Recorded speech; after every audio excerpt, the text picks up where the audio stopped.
Ribuan driver ojek online padati Jalan Pahlawan Kota Semarang. Ribuan driver tersebut berasal dari Kota Semarang, Demak, Kudus, Pati, Banyumas, Purwokerto, hingga Brebes.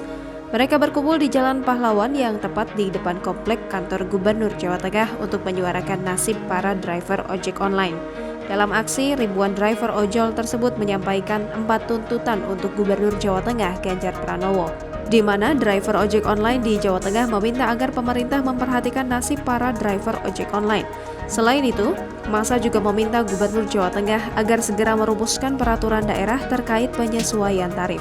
Penyesuaian tarif didengungkan karena menurut peserta aksi ada ketidaksesuaian tarif pada 4 aplikator yang merugikan para driver ojek online.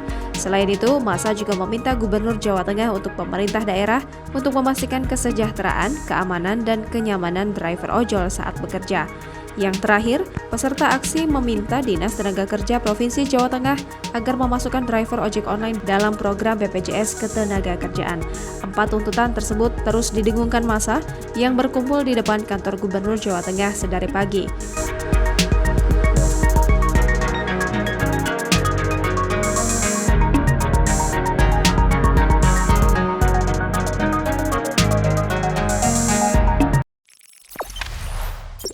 Jangan lupa subscribe, share, komen, dan like ya!